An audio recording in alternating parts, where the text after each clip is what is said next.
Hi friends, this is Sunny Khosla and I welcome you all on my YouTube channel True Wits with Sunny Khosla. Friends आज हम William Shakespeare की लिखी हुई poem sonnet number 1130 को discuss करेंगे। और दोस्तों ये सोनेट विलियम शेक्सपियर ने डार्क लेडी को डेडिकेटेड की है। और फ्रेंड्स हम लोग जानते हैं कि विलियम शेक्सपियर की लिखी हुई जो सोनेट होती थी में 3 क्वार्टेन और एक कपलेट में विभाजित होती थी। तो इस सोनेट को डिस्कस करने से पहले इसके महत्वपूर्ण तथ्यों को जान लेते हैं।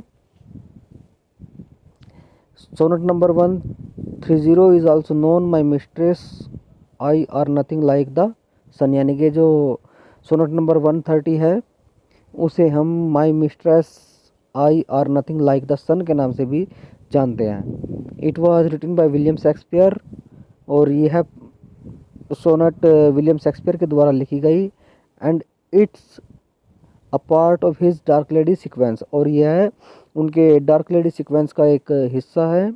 And it is addressed to dark lady who also known the name of Mary Fitton, और यह डार्क लेडी को संबोधित की गई जिसे हम मैरीफिटन के नाम से भी जानते हैं। This sonnet is written in iambic pentameter, और यह सोनेट उन्होंने आयम्बिक पेंटामीटर में लिखी।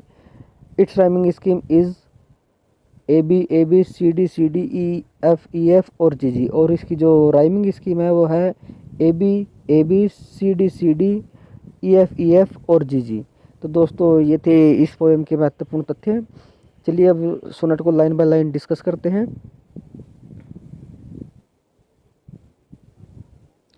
माई mistress eyes are nothing like the sun, यानी कि विलियम शेक्सपियर कहते हैं कि मेरी जो मिस्ट्रेस है उसकी आंखें साधारण सी हैं।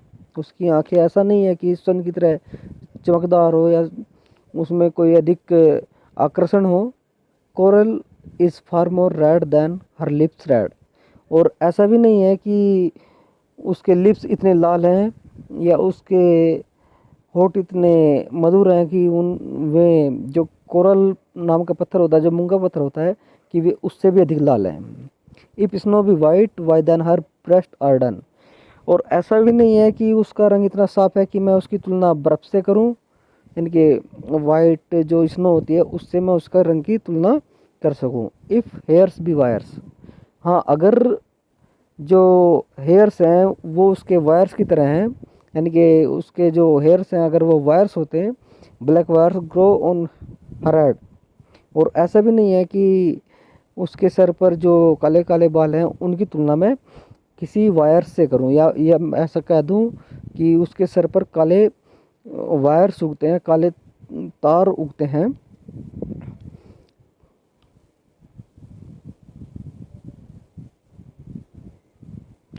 I have seen roses damask red and white but no such roses see in the her cheeks, और मैंने बहुत से गुलाब देखे हैं जिनका रंग लाल और काला होता है, but no such roses see in her cheeks, परंतु मैंने ऐसा रंग उसके गालों पर कभी नहीं देखा है, यानी कि उसके गालों पर मैंने ऐसा आकर्षण भी नहीं देखा है जैसा कि रेड एंड वाइट कलर के जो रोजेस होते हैं उनमें होता है।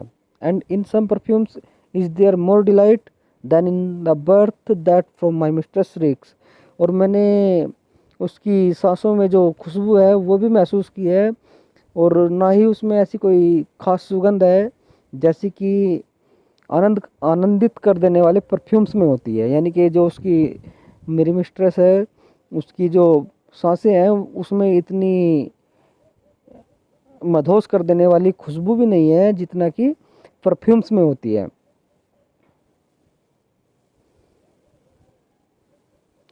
I love to hear her speak, और हाँ ऐसा है कि मैं उसकी जो आवाज़ है उसे पसंद करता हूँ, उसे सुनना पसंद करता हूँ। Yet well I know that music hath A far more pleasing sound, और मैं ये जानता हूँ कि जो संगीत होता है उसकी जो आवाज़ होती है वो अधिक खुश कर देने वाली होती है, यानी कि अधिक आनंदित कर देने वाली होती है। मैं ये सब कुछ जानता हूँ।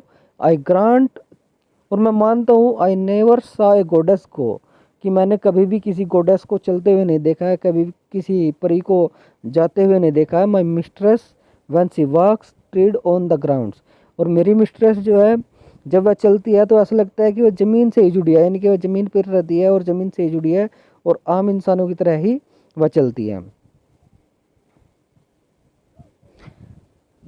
And yet by heaven I think my love as rare. और तथापि जब मैं ऊपर वाले को साक्षी मानकर ये सोचता हूँ कि मेरा जो प्यार है वो इतना सुंदर है, as any she belied with false compare, कि उसे किसी भी प्रकार की झूठी प्रशंसा की और झूठी तारीफ़ों की ज़रूरत नहीं है। तो फ्रेंड्स, ये थी विलियम शेक्सपियर की लिखी हुई सोनेट 130, जिसमें उन्होंने अपनी बिलव्ड के बारे में जो बातें बताई है, उसकी जो गुणों का व्याख्यान किया है और उसकी जो ब्यूटी का व्याख्यान किया है, उसका नरेशन था।